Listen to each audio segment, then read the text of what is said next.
मेरा नाम ऋतु है। हम लोग अहमदाबाद के रहने वाले हैं। मैं और मेरी मम्मी और मेरे पापा, हमारा छोटा परिवार और खुशहाल परिवार था। लेकिन तभी एक हादसे में मेरी मम्मी की डेथ हो गई और उस समय मैं सिर्फ 8 साल की थी। मेरे पापा बिजनेस करते हैं और वो बिजनेस के सिलसिले में बाहर आते जाते रहते हैं।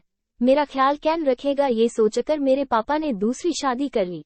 अब धीरे धीरे मैं और मेरी दूसरी मम्मी एक दूसरे के करीब आ गए। मेरी दूसरी मम्मी बहुत अच्छी थी और मुझे बहुत प्यार करती थी और मुझे मेरी मम्मी का कभी एहसास नहीं हुआ कि यह मेरी दूसरी मम्मी है। धीरे धीरे टाइम बीतता गया और अब मैं 18 साल की हो गई हूँ और साथ ही साथ मेरे पापा का बिजनेस भी बढ़ गया, जिसकी वजह से पापा अक्सर विदेश में ही रहते थे और घर पर मैं और मम्मी अकेले रहते थे। और हमारे घर में एक नौकर भी रहता था, उसका नाम राजू था। राजू को पापा ने हमारी देखभाल और घर की देखरेख के लिए रखा था। राजू घर में एक फैमिली मेंबर की तरह रहता था। पापा को राजू के ऊपर बहुत यकीन था। पापा राजू के ऊपर सब कुछ छोड़ के जाते थे। मैं अब बड़ी हो गई थी तो मेरी अपने दोस्तों के साथ रहती थी। मैं कॉलेज और दोस्त इसी में बिजी रहती थी। मम्मी घर में अकेली रहती और उनका अकेलापन बढ़ता जा रहा था। लेकिन किया भी क्या जा सकता था। मेरे कॉलेज का फंक्शन था तो मैं कुछ दिनों के लिए शहर से बाहर चली गई। मैं फंक्शन से वापस आए तो रात को मैं अपने रूम में सो रही थी और मेरी मम्मी अपने रूम में थी। तभी मैंने बहुत अजीब सी आवाज सुनी और मैं रूम से बाहर आ गई। तो जब मैंने बाहर आवाज सुनी तो मैं तंग रह गई। वो आवाज मेरे मम्मी के रूम से आ रही थी। लग रहा था जैसे कोई बेड को जोर जोर से हिला रहा हो। मैं मम्मी के गेट के पास गई और दरवाजा खटखटाने लगी। अब बेड के हिलने की आवाज बंद हो गई। अब अंदर से कोई आवाज नहीं आ रही थी।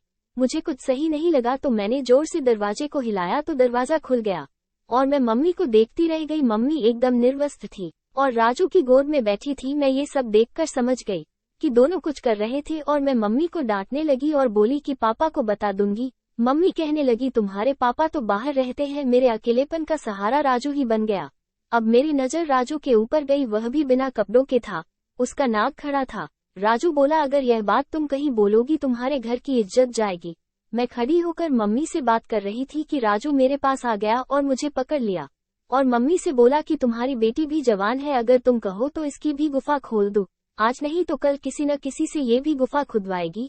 अब वो मुझको कसके पकड़ लिया था और मुझे बेड पर धकेल दिया। मैं भागने की कोशिश कर रही थी लेकिन मेरी सब कोशिश बेकार थी क्योंकि मेरी मम्मी ने मेरी हाथ पकड़ी हुई थी और राजू ने मेरी टांग पकड़कर मेरी पैंट को उतार दिया। इधर मेरी मम्मी ने मेरा शर्ट निकाल दिया। एक पल में मैं ब्रा और नेकर में आ गई। अब राजू मेरी टांगों को चूमने लगा था और मम्मी मुझे अपने जागों के बीच दबाए हुई थी। अब राजू ने मेरी पैंटी के भग खींच दिया और मेरे ऊपर चढ़ गया, मेरे ब्रा को खोल दिया और मेरे बदन को चाटने लगा। अब मैं भी उसके ऐसा करने से मदहोश होने लगी। मम्मी मेरे हाथ को दबा के मुझे पलट दिया। अब मैं बिल्कुल निर्वस्त्र हो चुकी थी। अब राजू मेरे ऊपर आ गया और मेरे संतरे को दबाने लगा। वो मुझे चुमता हुआ मेरी चिड़िया के पास आ गया और चाटने लगा।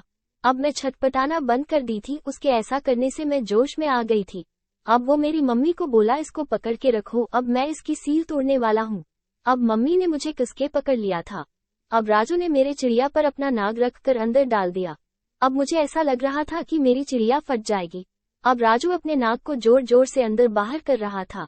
10 मिनट तक ऐसा करने के बाद अब मैं ठंडी हो गई और मुझे भी मजा आने लगा। कुछ देर के बाद राजू ने अपना सारा रस मेरी चिड़िया में डाल दिया। फिर उस रात मैं और मेरी माँ ने राजू के साथ पूरी रात बारी बारी मजा किया। फिर हम तीनों ऐसे ही सो गए। उस दिन मेरी मम्मी ने मेरी सील तुड़वा दी। अगर कहानी अच्छी लगी हो तो लाइक करके चैनल को सब्सक्राइब करें।